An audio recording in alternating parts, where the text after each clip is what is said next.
Alors, passons à notre grand 3, la classification des impôts. Et avant de lancer cette classification, on va commencer avec une définition qui a été donnée par Gaston Gèze de l'impôt, notamment, qui est: c'est une prestation pécuniaire requise des personnes physiques ou des personnes morales, donc soit un être humain, soit des sociétés de droit privé ou de droit public, d'après leurs facultés contributive, c'est-à-dire que ici l'impôt va s'adapter en fonction du revenu finalement, donc c'est pour ça que par exemple sur l'impôt sur le revenu on a une imposition assez forte des revenus les plus aisés et plutôt faible pour les revenus un peu moins aisés. Par voie d'autorité, c'est l'État qui le fait, à titre définitif et surtout sans contrepartie déterminée. Alors l'impôt, lorsqu'on le paye, nous ne recevons pas ici une contrepartie.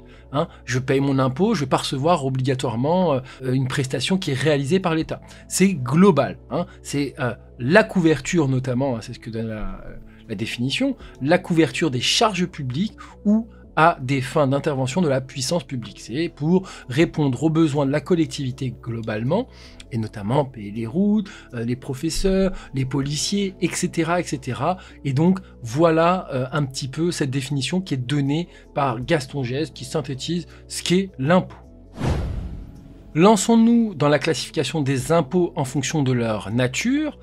On retrouvera dans un premier temps l'impôt direct, et donc ici c'est les impôts qui frappent directement les biens ou les revenus d'une personne physique ou morale. On connaît plusieurs impôts, l'impôt sur les sociétés, l'impôt sur le revenu, on en parlait déjà tout à l'heure, les taxes foncières, etc., etc. Donc ils frappent directement ici le revenu concerné, c'est pour ça qu'on parlera d'impôt direct. Dans un deuxième temps, on retrouvera l'impôt indirect, et donc l'impôt indirect n'atteint le contribuable que indirectement à l'occasion de l'emploi qu'il fait de ses différentes ressources ou de ses dépenses, et on peut citer l'impôt indirect le plus connu, le plus important, notamment la taxe sur la valeur ajoutée, puisque ici c'est lorsque je vais effectuer un achat que je vais avoir une taxe à payer finalement, donc la TVA, et donc il frappe indirectement les contribuables, que ce soit des personnes physiques ou morales. On termine avec la troisième catégorie qui est les droits d'enregistrement. Et là, les droits d'enregistrement est une taxation qui est perçue à l'occasion de certains actes juridiques et de mutation, notamment par exemple lors de la vente d'un immeuble, lors de la vente d'un fonds de commerce, d'un échange, etc., etc. Et donc on va payer à chaque fois un droit d'enregistrement à ce moment-là. C'est une catégorie bien particulière qui frappe notamment certains actes juridiques. Passons à la classification des impôts en fonction de la matière imposable, et notamment dans un premier temps, l'imposition notamment des revenus ou des bénéfices. Pour les personnes physiques, ici, elles sont imposées à l'impôt sur le revenu, sur les revenus qu'elles ont générés dans les différentes catégories, il y en a plusieurs, et donc ici, elles sont imposées notamment sur leurs revenus réalisés. Pour ceux qui sont aussi en société, mais en tant que personnes physiques, on l'étudiera, eh bien, elles seront imposées aussi sur leurs bénéfices réalisés.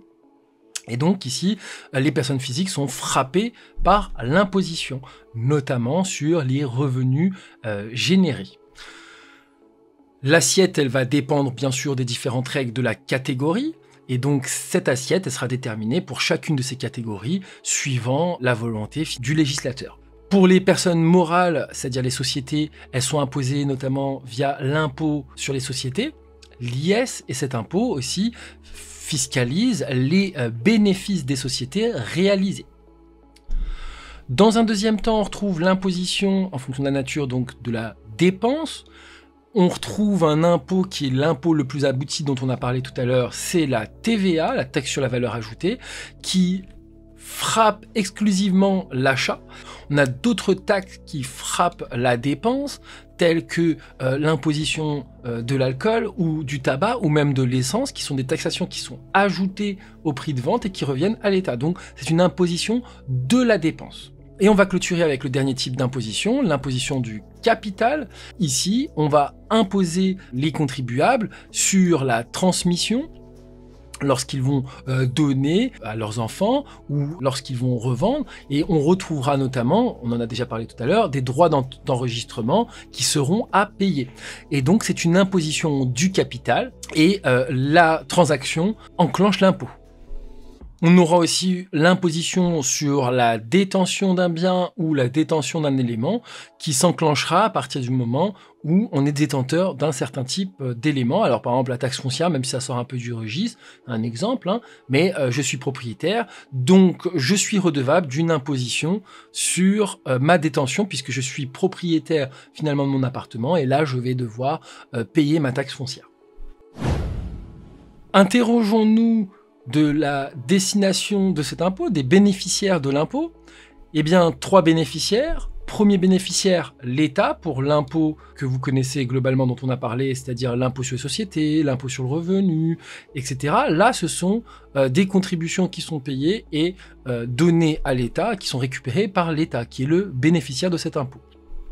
Dans un deuxième temps, on va avoir les impôts locaux qui, eux, sont destinés à financer le budget des collectivités locales. Ici, la taxe foncière, par exemple, eh bien, est un impôt local. Enfin, vous avez les impôts perçus au profit d'organismes sociaux. Alors là, c'est très intéressant. C'est notamment les contributions sociales que on va découvrir tout au long de l'année aussi, qui sont la CSG, la CRDS, hein, notamment, qui sont les plus importants.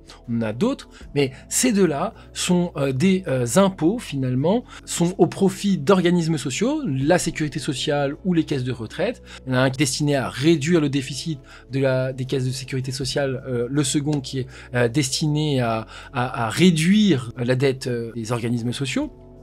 Donc ce sont des impôts. Vous n'avez pas de droits tels que les cotisations maladie, etc., que vous obtenez en échange, hein, vous n'avez aucun droit, mais c'est un impôt qui vient frapper certains revenus qu'on étudiera et qui sont très importants et qui sont destinés aux organismes sociaux.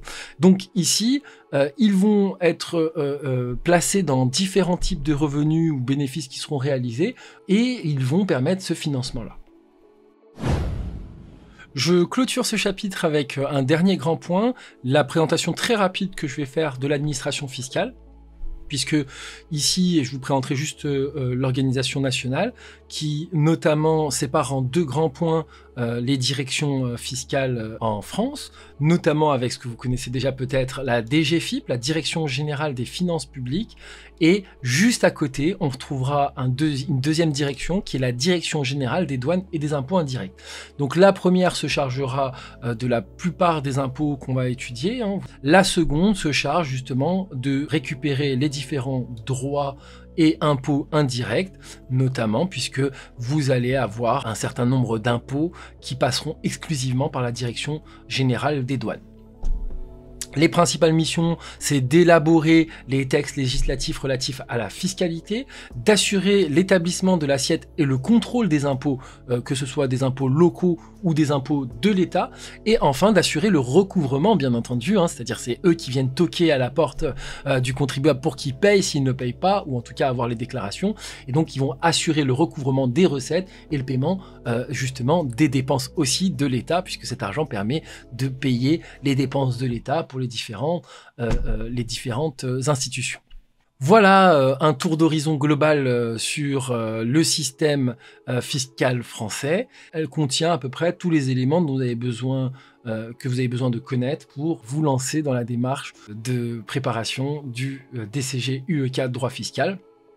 Et donc le prochain chapitre qu'on va étudier ensemble, ça va être notamment la TVA, le chapitre le plus important du programme finalement, qui est le plus lourd et le plus complexe on va dire. Et donc c'est ce prochain chapitre qu'on va étudier, on va se lancer dans une machine très particulière, puis on attaquera avec les BIC, hein, bénéfices industriels et commerciaux, l'impôt sur les sociétés, l'IS, et on clôturera l'année avec l'impôt sur le revenu et les autres taxes. Et donc on aura fait un tour global de tous les impôts nationaux à la fin de l'année. En tout cas, je vous souhaite vraiment un très bon courage et une très bonne préparation.